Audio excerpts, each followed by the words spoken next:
आपका और एक नई वीडियो में और एक नए टॉपिक के साथ। India is the first country to reach $111 billion says UN, record breaking remittance.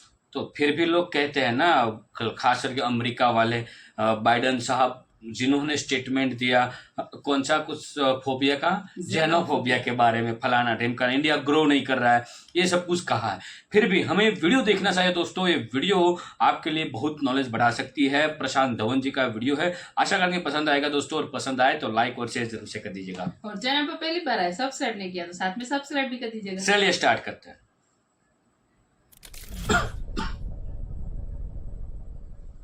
नमस्कार and welcome you all to study IQ. मैं हूं प्रशांत धवन। नाउ रिसेंटली आपने देखा होगा बहुत सारे आर्टिकल्स पब्लिश हुए हैं इस न्यूज़ को लेकर, जहां पे ये लिखा है कि इंडिया को मिले हैं $111 बिलियन इन रेमिटेंसेस 2022 में। इंडिया पहला देश बना है all together, the first country ever to reach that figure. और ये बात यूनाइटेड नेशंस ने बोली है। मोर स्पेसिफिकली अगर मैं कहूं तो यूएन की बॉडी ने ऑफिशियली दुनिया में अनाउंसमेंट करी है कि इंडिया पहला देश बना है, the first country ever to reach that figure. Now ये टॉपिक अचानक से न्यूज़ में क्यों आ गया है, इन डेप्थ डिस्कस करेंगे। क्या ये अच्छी बात है, हमें यहाँ पे खुश होना चाहिए, या फिर चिंता की बात भी है यहाँ पर? We will discuss all that. मगर एक छोटी सी बात मैं यहाँ पर बोल दूँ। कई लोग कमेंट सेक्शन में ऐसी कमेंट कर रहे होते हैं कि प्रशांत सर क्या स्टडी आईक्यू पे पढ़ाएंगे, क्या उनकी सारी वीडियो स्टडी आईक्यू पे आएगी? जी हाँ, मैं आपको बता दूं, मेरी सारी वीडियोस आपको स्टडी आईक्यू पे ही मिलेगी। मैं किसी और चैनल पर नहीं हूं। कुछ चैनल्स हो सकता है कि मेरे थंबनेल वगैरह कॉपी करे, वो आप पे डिपेंड करता है कि आप क्या डिसाइड करें, सब्सक्राइब अनसब्सक्राइब, जो आपको करना है आप कर सकते हैं। बट मेरी वीडियो आपको स्टडी आईक्यू पे ही मिलेगी। You can subscribe to study IQ. Alright, so आज के समय जो ये रेमिटेंस की बात की जा रही है, रेमिटेंस आप सब लोग अब तक जान चुके होंगे। रेमिटेंस वो पैसा होता है जो मान लीजिए इंडिया का वर्कर यूएई, यूएसए या फिर किसी भी और फॉरेन कंट्री में जाके जो पैसा कमाता है और फिर वो पैसा वापस अपने घर में भेजता है, उसको कहा जाता है रेमिटेंस। ये जो $111 बिलियन है, ये भारत सरकार को नहीं मिले हैं। इतना पैसा इंडिया के जो वर्कर्स हैं, वेरियस टाइप के वर्कर्स हो सकते हैं, कोई लेबर है, कोई एग्रीकल्चर का काम कर रहा है, कोई डेटा साइंटिस्ट है, कोई आईटी की फील्ड में है, सब लोग जो भारत से निकलकर पैसा कमाते हैं और भारत में भेजते हैं, वो हो गए आपके रेमिटेंस। नाउ यूएन अचानक से 2022 की बात क्यों कर रहा है, जबकि हमें 2023 का डेटा भी पता है? क्योंकि वर्ल्ड बैंक आप अगर देखो ऑलरेडी अनाउंस कर चुका है कि इंडिया ने 2023 में $125 बिलियन कमाए थे रेमिटेंस में। जो नंबर से 2023 के, देवर शॉकिंग। आप अगर लिस्ट देखोगे ना कंट्रीज की, तो नंबर 1 पे था इंडिया, नंबर 2 पे था मैक्सिको और नंबर 3 पे था चाइना। ना मुझे यहाँ पे एक बात ऐड करनी पड़ेगी, इस लिस्ट में चाइना से निकल के ना हमें ज्यादा खुश नहीं होना चाहिए, क्योंकि ये चाइना की अपने आप में अचीवमेंट है कि एवरेज सैलरी यहाँ पर ओवर द ईयर्स इतनी ज़्यादा बढ़ चुकी है कि यहाँ के नागरिकों को इतनी नीड फील नहीं होती कि ये चाइना से बाहर निकलकर बाकी देशों में काम करने के लिए जाएं। चाइना में ही आज के समय ऑन एन एवरेज ये लोग 70,000 1.5 लाख के बीच में अपनी स्किल के हिसाब से इतना पैसा कमा ही लेते हैं महीने का। इंडिया में कई जो स्किल्ड अनस्किल्ड वर्कर्स हैं, उनको ये सैलरी कमाने के लिए देश से बाहर जाना पड़ता है। तो इवन दो इस चीज को हम सेलिब्रेट कर सकते हैं कि $125 बिलियन देश में वापस आए हैं, but at the same time हमको ये भी देखना होगा कि ये लोग देश के बाहर गए भी इसलिए हैं क्योंकि देश में उनको इतनी हाई पेइंग सैलरीज नहीं मिल रही थी। और वर्ल्ड बैंक ने तो अभी एक भविष्यवाणी ये भी करी है कि 2024 में इंडिया के जो रेमिटेंसेस हैं ये $135 बिलियन पहुंच जाएंगे। नाउ इसके पीछे भी एक बड़ा रीजन ये है। पहली बात तो जैसे मैंने आपको बताया, इंडिया में इतनी सारी हाई पेइंग जॉब्स हैं नहीं, तो कई इंडियंस को यूएसए या फिर यूएई या सऊदी अरेबिया काम करने के लिए जाना होता है। दूसरा फैक्टर यहाँ पे है, रुपी की वैल्यू लगातार गिर रही है। आप खुद ही सोच कर देखिए, आप अगर यूएसए में हैं, आपके पास $1 लाख है, रुपी अगर स्ट्रांग हो रहा है तो आप एक बार को अपने $1 लाख अपने पास रखोगे, आप वेट करोगे कि रुपी की वैल्यू गिरती कब है। जब रुपी गिरना शुरू हो जाएगा तभी आप चाहोगे कि अपने डॉलर्स को रुपी में कन्वर्ट करके आप वापस इंडिया में भेजो, क्योंकि इससे इंडिया में आपको ज्यादा रुपीज मिलेंगे, आप ज्यादा चीजें परचेज कर पाओगे। तो रुपी की जो डेप्रिसिएशन हुई है, रुपी की जो वैल्यू गिरी है, उसकी वजह से भी हम देख रहे हैं कि लगातार रिकॉर्ड ब्रेकिंग नंबर्स के साथ इंडिया में रेमिटेंसेज आ रहे हैं। और अगर आप सोच रहे हैं कि अचानक से यूएन ये सब बातें क्यों कर रहा है, देखिए यूएन के अंडर एक बहुत ही इंपॉर्टेंट बॉडी है, इंटरनेशनल ऑर्गेनाइजेशन फॉर माइग्रेशन, ये इसके जो हेडक्वार्टर्स हैं ये आपको मिलेंगे जिनेवा में। दुनिया भर में जो माइग्रेशन होती है वर्कर्स की या फिर और पर्पसेस के लिए भी, उसके बारे में ये लोग रिपोर्ट पब्लिश करते हैं जो बहुत ही फेमस है।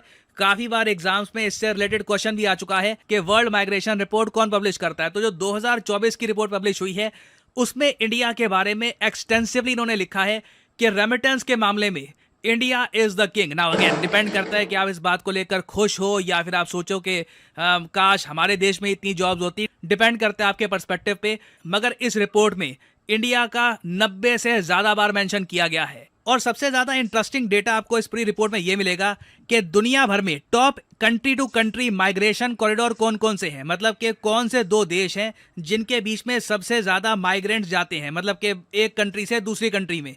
तो नंबर 1 पे है मैक्सिको, यूएसए। मैक्सिको से जितने माइग्रेंट जाते हैं यूएसए में, उससे ज्यादा वर्किंग माइग्रेंट्स आपको दुनिया में कहीं नहीं मिलेंगे। लाखों की संख्या में मैक्सिकन जाते हैं यूएसए में काम करने के लिए हर साल। और इंटरेस्टिंग बात देखिए, नंबर 3 पे आपको मिलेगा यूक्रेन रशियन फेडरेशन। कई यूक्रेनियंस रशिया में आज भी काम कर रहे हैं। जी हाँ, वहां पे उनकी नौकरियां हैं या फिर कुछ वो आर्टिस्ट हैं या फिर किसी और तरीके से वो बिजनेस कर रहे हैं। दोनों कंट्रीज के बीच में पैसे को लेकर टाइज इतने डीप है, बट स्टिल वॉर की वजह से दोनों कंट्रीज को लॉस हुआ है। फिर नंबर 4 पे आपको मिलेगा इंडिया यूएई। नाउ ये काफी इंटरेस्टिंग है क्योंकि नंबर्स के मामले में ज्यादा इंडियन माइग्रेंट्स जाते हैं यूएई में काम करने के लिए, मगर रेमिटेंस भारत को ज्यादा मिलता है यूएसए से। तो आप कह सकते हैं कि देखिए यूएई में जो लोग काम करने के लिए जा रहे हैं वो उतना नहीं कमा रहे हैं जितना वो लोग कमाते हैं जो यूएसए में जाके काम कर रहे हैं, क्योंकि यूएस में जाके जो इंडियंस काम कर रहे हैं मोस्टली वो काम होता है आईटी फील्ड का, बेटर पेइंग जॉब्स होती हैं, और इसलिए यूएसए टॉप रेमिटेंस सोर्स है भारत के लिए। एक टाइम पे यूएई हुआ करता था, आज के समय यूएसए है। तो यहां पर देखिए मैं आपका एक ओपिनियन जानना चाहूंगा, क्या इन नंबर्स को देखकर यूएन जो खुल के कहता है कि India is the first country ever to reach this figure, क्या ये देखकर आप प्राउड फील करते हैं? और एक बार को प्राउड फील कर भी सकते हैं, एक बार को आप यहां पर कह सकते हैं कि इंडिया की फॉरेन पॉलिसी आज के समय इतनी बढ़िया है कि हमने कई कंट्रीज के साथ ट्रेड डील्स करी हैं, उन कंट्रीज में इंडियन वर्कर्स के लिए जगह बनाई है। फॉर एग्जांपल अगर हम देखें इजराइल में भी बहुत सारे इंडियन वर्कर्स जाएंगे, वहां से भी रेमिटेंस आएगा बहुत सारा। ये आपको 2024-2025 की जो रिपोर्ट्स आएंगी उसमें आपको दिखेगा। बट एक बार को आप कह सकते हैं कि अगर इंडिया की फॉरेन पॉलिसी इतनी अच्छी ना होती तो इतने सारे कंट्रीज में इंडियन वर्कर्स को इजी एक्सेस ना मिलता। दूसरी तरफ आप ये भी कह सकते हैं कि चाइना को अगर हम देखें तो 50 बिलियन यूएस डॉलर्स, और ऐसा नहीं है कि ये इतना कम है क्योंकि चाइना के वर्कर्स स्किल्ड नहीं है।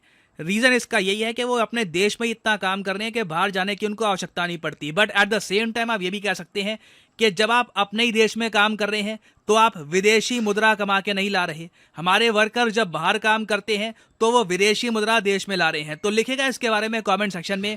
मैं जेन्युइनली जानना चाहूंगा कि इस पूरे डेटा को लेकर वेदर यू फील प्राउड या फिर आपको लगता है कि नहीं, एक बार को अगर हम चाइना जैसा काम कर रहे होते कि एक्सपोर्ट्स ही इतने ज़रा करो कि वहाँ से विदेशी मुद्रा आए, हमारे लोग बाहर जाके काम ना करें, ऐसा सिस्टम होना चाहिए। लिखेगा इसके बारे में कमेंट सेक्शन में, मैं जानना चाहूँगा आपका ओपिनियन। और फाइनली यहाँ पे मैं आपसे पूछूंगा। थैंक यू दोस्तों वीडियो को यहाँ तक देखने के। देखो ये न्यूज़ जो थी रेमेडीज मतलब जो रेमिटेंस के बारे में देखने जाए तो एक अच्छी भी बात है और देखने जाए तो बुरी भी बात है। बुरी इसलिए मैं कहना चाहूँगा दोस्तों क्योंकि जो लोग बाहर से कमाते हैं वो जो मनी है, जो डॉलर्स है, उसको होल्ड रखते हैं। रीज़न जब रुपीस जो है हमारा वो जब स्ट्रॉन्ग होता है तब तो ठीक है, जब ये गिरने लगता है तब ये लोग जो है मतलब हमारे ही लोग जो है वो पैसा हमारे देश में भेजना ज़्यादा मात्रा में स्टार्ट कर देते हैं। क्यों? फॉर एग्जांपल के तौर पे हम लिख सकते हैं कि भाई जनवरी मंथ में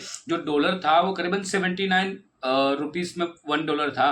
अब उन लोगों ने मई जून में पैसा भेजा इंडिया, मतलब इस समय 83 करीबन प्राइस है, तो डिफरेंट बनता है। देखो ये होना भी चाहिए, इसमें कोई गलत चीज़ नहीं, लेकिन गलत चीज़ ये भी हमें कहीं ना कहीं ये भी दिखने को मिल रहा है कि भाई हमारे देश में जो सैलरी स्केल है वो बहुत कम है, बहुत कम है। रीज़न देखने जाए तो भाई पॉपुलेशन तो है ही, क्योंकि कंपनी को भी, बड़ी बड़ी फैक्ट्री को भी पता है कि भाई बंदे तो मिलने ही वाले हैं, कम सैलरी में भी मिलने वाले हैं, ठीक है। तो ये तो समझ में मेरे को भी नहीं, मैं इसमें कंफ्यूज हूँ कि क्या आंसर हमें देना चाहिए, क्या ये बुरा है या अच्छा है। मेरे देखो दो ही जवाब मैं भी दे सकता हूँ कि बुरा भी है और अच्छा भी। अच्छा इसलिए है क्योंकि डॉलर आ रहा है देश में बाहर। जैसे फॉर एग्जांपल ले लो, यूट्यूबर ही ले लो, भले वो भारत में बैठ के काम कर, लेकिन उसका जो पैसा है वो यूएस से ही आ रहे हैं ना।